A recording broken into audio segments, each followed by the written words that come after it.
Welcome to the Physician Associate Podcast. Hello and welcome to this episode of the Physician Associate Podcast. My name is James. Today I am delighted to be joined by Jasmine Kaur, who is a Specialist Recruitment Consultant at Menlo Park Recruitment.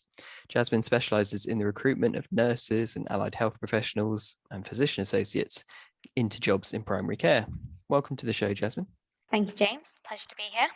Thank you so much for joining me on the podcast. I thought it'd be really cool to make an episode about how people can get jobs in primary care as a physician associate. Do you want to tell us a little bit about the recruitment company that you work for first? Yes, absolutely. At Menlo Park Recruitment, we are a primary care consultancy specialising in the recruitment of nurses and allied health professionals, including PAs, GPs, within primary care. And everything we do is on a permanent basis as well. Perfect. Thank you. So what advice do you have in general for somebody who's thinking about, if they're a physician associate or a PA student and they're thinking about getting a career in primary care? Good question. So I think ultimately, when you are a student and you're going through your placements in those rotations, I think they're one of the key kind of points and starting points to really, get that understanding of what it's like to work within primary care. So when you have that primary care placement, that gives you good insight. But also, I think if you're a PA and you're passionate about developing yourself, having that variety, that scope, then primary care is definitely an avenue to go down and explore further, because it's just so diverse. It's being a physician associate is such a dynamic role, and I think primary care definitely supports that variety. For example, if you were to work for a practice and they had a need, for example, whether that be reviewing diabetes, and you had an interest, then roles can be specialized for that. So I think, when you go into primary care, there's always opportunities to go down the routes of having a specialism. And like I said, it gives you a lot to choose from in terms of what you're seeing, whether that be long-term conditions, whether that be acute on the day as well. And I think as well, if you're looking to deliver that continuity of care, definitely a great place to start. I guess for a lot of physician associates, they may have had jobs, I'm thinking sort of weekend jobs, Saturday jobs, those kind of things, perhaps before they've come to being a PA student. And there may be some PAs who've sort of more mature students who've had other careers and jobs as well. But it might be that their first PA job is their first sort of proper professional job. That could be quite intimidating, I suppose, to apply to, and it can be quite unfamiliar. Yeah, absolutely. I think it is. It's that huge stepping stone in your career, going from, studying, getting the qualifications, to then actually taking that leap into a new job, a new setting, and a new environment, and with it being on a full-time basis. So it's definitely daunting. But I think the advice that I give to, candidates that I speak to, and having recently recruited a newly qualified PA, the advice that I give is, I think, really just trusting your passion, for delivering quality patient care. And when you join a practice, I think the end goal is to deliver that continuity of care. It's to be accessible and deliver a service. And I think if you've got that passion, everything just fits into place. You're joining a practice that is ultimately going to support you with that transition. Immediately you're not thrown at the deep end, and the tendency tends to be, and the norm is, you get that GP supervision, you get those debriefs. And I think, with that continuous clinical support as well, although it can be daunting to begin with, you do, find your place, shall we say. I think the advice I'd give is, first and foremost, it's not as daunting as it may seem. Although, you're taking that huge leap in your career, you're taking that step. And I think one thing to do is just trust your passion for, patient care, and being a physician associate. I think each practice runs differently. So your role may vary across primary care, but the one thing to be certain of is that you will get that GP supervision and you will get that support within practices. As time goes on, you grow in confidence, you grow with experience, and you gain more clinical knowledge as well and skills. So I think it's just a process of trusting trusting the journey, and just knowing that support is always available to you in that transition when you go into primary care. And if you are a newly qualified PA, if you're looking for opportunities, perhaps look at practices that have previously recruited a physician associate, practices that may be more familiar with how the role works. I think with that in mind, you're most likely going to join a practice that is going to be familiar with what you can do and support you with that. And the one thing that I'd also say is that although it can be daunting, primary care is a great sector to work in just because of the variety, scope that it offers as well. You'll be working with a multidisciplinary team, so you're not on your own. So you could be with paramedic practitioners, your AMPs, your practice nurses. So it's definitely an exciting opportunity. And nothing to be too nervous about. Absolutely. All that hard work that you put into PA school will pay off and prepare you for the exams and what the real world is like. And for PAs who are new into a role as they start a new job, it can be quite a scary thing, can't it? What advice have you got? What can help people as they settle into their new posts?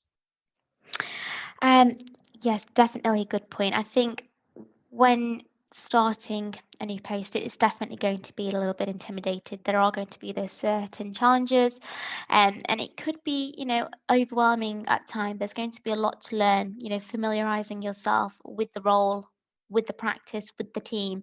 But I think it's about adapting to those new responsibilities and those duties, and creating those new relationships professionally with your colleagues as well. And I think it's important to recognize as well why you've made that career move, and to accept that it's going to be a learning process as well. And so I think that's something to be mindful of. And I think being nervous it's healthy. It will pass as well. So as you enter new situations, you may feel uncomfortable, but I think all you need to remember is that these nerves will fade away.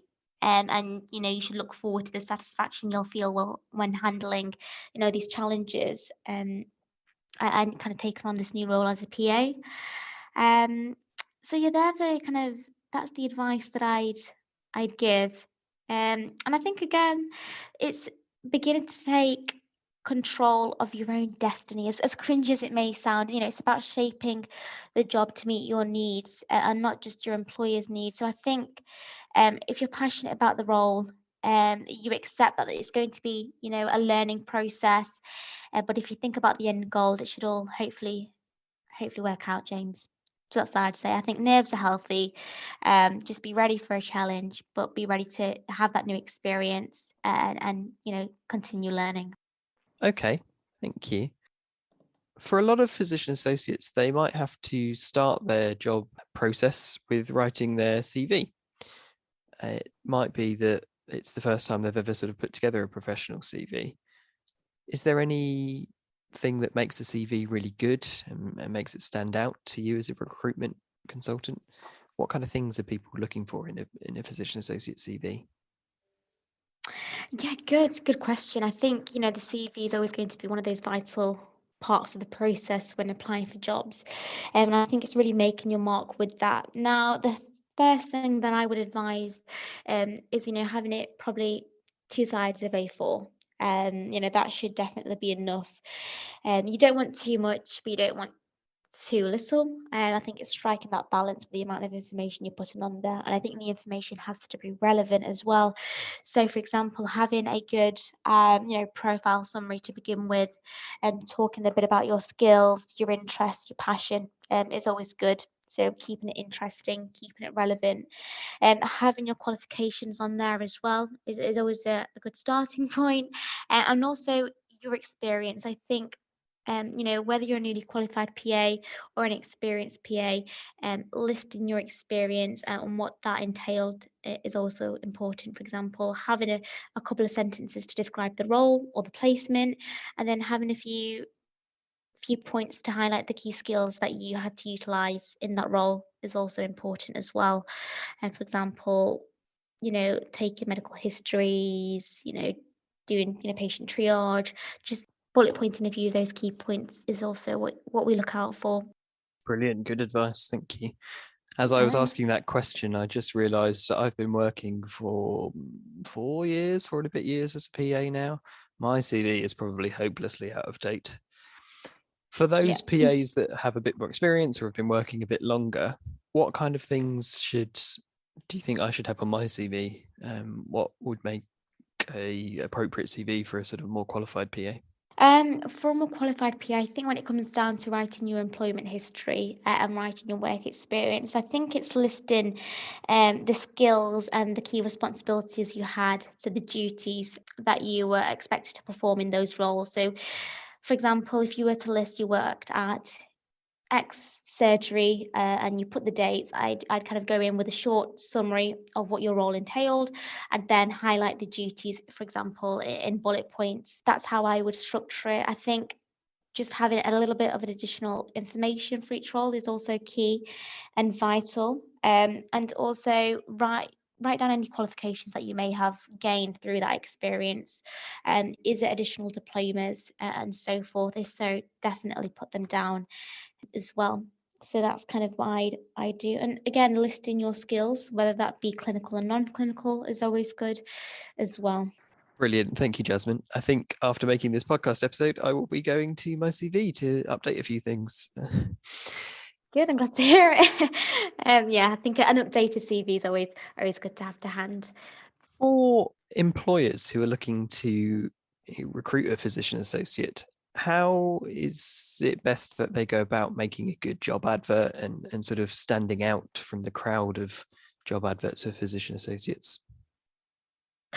Um, good question. I think as we appreciate the current climate in terms of recruiting for clinicians and PAs is very difficult at the moment, and therefore it's imperative to have a good advert and something that stands out because you're selling your job to the candidates and you really want to advertise the reasons to why you'd be a good practice to work for. So the things that I would suggest is again just highlighting the key specifics, so hours, job title, etc., but also having a good detailed job summary. Have a good job summary, so just entailing what the overall role would be, and highlighting the duties of the role and the required knowledge and qualifications as well. I think also mentioning the salary as well, so kind of that's a key point. And talk about key selling points. For example, are you a training practice? Have you had physician associates? What does the clinical team look like? How many partners are there? I think those key, pockets of information are vital in attracting good candidates. And candidates like to know, what sort of team they would be joining, what sort of practice is this? Do they pride themselves in delivering quality patient care? Do they have a diverse team? Have they previously recruited PAs? So I think having those details down on an advert is always striking, highlighting the duties of the role, what that would entail, if there's any training and development opportunities as well. They're the kind of key things I would put on the advert as well. Brilliant. Thank you. Now, let's talk about interviews because that can be quite scary. It can be quite nerve-wracking when you're going for your first interview. And obviously, the world has changed. Most interviews are probably online now. So the advice that I'd give in regards to interviews is preparation and research. I think that is definitely a key point to do your research on a practice on the potential employers is really important, because when you go into the interview, it shows that you actually are passionate, you're interested, and you're keen. I think showing that just shows your incentive to learn as well. It shows your incentive to do your research. And I think that's always admired in a candidate as well, someone who's done their preparation, taken that time and effort. The other thing that I would suggest for a physician associate, for a candidate going into an interview, is having your own questions. For example, have you previously recruited a PA? What would the role entail? What would you expect me to do on a day-to-day basis? So having your own questions as well, again, it drives to the forefront your passion and the kind of you thriving on learning more as well, and shows that you are interested.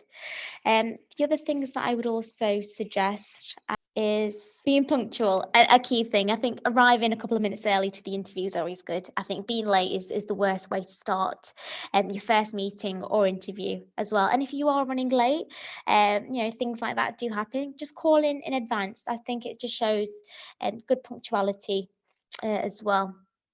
I think I'd also suggest, if you kind of go into the logistics, dress formally, and so just wear suit or blouse.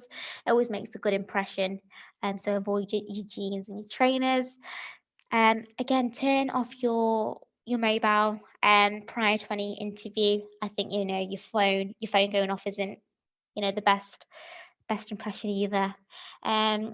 And I think as well, the always thing that I say to candidates, kind of going away from the logistical advice, but is be yourself. As cringy as it may sound in an interview, I think it's better to be yourself and to really demonstrate your passion for a profession, and for example, quality patient care. If that's your passion, in delivering that, if you enjoy the face-to-face interaction you have with patients, I think really show that and highlight that as well. So there are a few of the things that I would kind of advise in an interview. That all makes sense. Thank you, Jasmine. With primary care, it's obviously very different to working for the NHS in hospitals and secondary care. If you're employed as a physician associate in a hospital, you're on the national agenda for change contract, and your terms and your conditions and your rate of pay and the pension and everything is kind of set out for you, and it can't be negotiated, it can't be changed. It's just there in black and white. It is what it is. In general practice, in primary care, you're obviously dealing with the business, the surgery, the partnership, and that can be very different between partnerships and between surgeries, can't it? And the terms and conditions and the rate of pay and those things are kind of all up for negotiation. What things should PAs look out for in their contracts and in job adverts and terms and conditions when they're considering working in primary care? So things that I would look out for in a contract as a physician associate. It completely depends on the candidate and what their priorities are. But for example, I'd look at the annual leave. What is the practice offering? The other things I'd look out for is study leave. What is the entitlement? If you're a PA, study leave is always going to be important, because you're always going to want to, hopefully always be keen on taking additional courses on, or further developing yourself. So they're kind of one of the things I'd also look for. For example, if you are looking to start a family, maternity leave is definitely a good one to look out for. Sick pay policy, I think with the pandemic, you've got to know where you stand with that. I think sick pay is definitely one to look out for as well.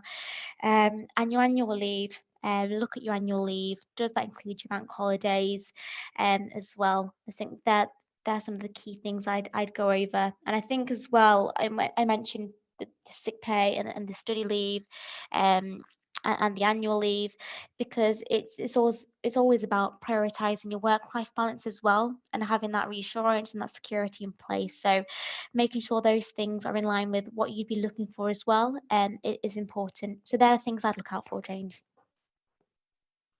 Brilliant. Yeah, it makes a lot of sense to just highlight those things early on, because I'm not sure every PA student is necessarily aware of all of the things that are in a contract of employment. No, of course. If you end up in a physician associate job that you're unhappy with or that doesn't quite meet your expectations, what should a PA do in terms of looking for other opportunities, do you think? Interesting one. So if you have joined a practice and you are unhappy, like you mentioned, I think one of the key things from a personal perspective is to look at the key things that are making you unhappy. What is it? Is it the lack of training and development? Is it the the lack of support?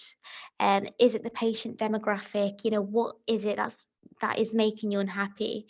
The other thing I would advise is actually speaking to, or just speaking to a recruiter or looking at job adverts, and I think getting an understanding of what other opportunities can offer before really going for it. At Menlo Park, we tend to go through a lot of detail with candidates prior to them even submitting an application. So I think it's learning about what jobs have to offer, making them comparisons as well, and also prioritizing what's important to you. For example, is it the commute? Are you looking for somewhere closer to home as well? So if you can identify what you're unhappy with, and move forward in terms of research at looking at those key aspects, then that is what I'd advise. Taking on some advice from experienced recruiters as well within that sector, for example, that's also a good place to start. Brilliant. Thank you, Jasmine. Thanks for coming on the show to talk a little bit more about recruitment and jobs for PAs. If people have listened to our episode, they may have questions or thoughts and want to get in touch. How's it best to reach out to you? So the best way to reach out would be on my email. So that is jasmine@menloparkrecruitment.com. But also definitely worth checking out our website, which is Menlo Park Recruitment. And also giving us a call on 0113 350 1308. So if you are a PA or even a practice looking to recruit a physician associate, we're more than happy to have an informal discussion and just talk about, the next steps. We've successfully recruited in quite a few practices, and we've also helped physician associates find their roles within primary care. So whether you be newly qualified or even experienced, we're always open to having a chat with yourself to see how we can help you. And if you'd like to learn more, just drop me an email or give me a call. Perfect. Thank you. I'll leave links to your contact details in the show notes of this episode so that people can find them on their device. Brilliant. Thank you so much for joining me on the episode. Not a problem. It's been a pleasure. And I hope that was helpful. It's been great to talk about finding the right opportunity and moving into primary care as a PA. And thanks to you for listening as well. I hope that episode was really useful for any physician associate students or PAs who are considering a career into primary care. If you're a physician associate, if you work in a really interesting specialty, or if you've got an idea of a future episode for the Physician Associate podcast, I'd love to hear from you. You can get in touch with me. I'm on social media at PA Podcast UK, and I hope you'll join me again for the next episode. Thanks for listening to the Physician Associate podcast.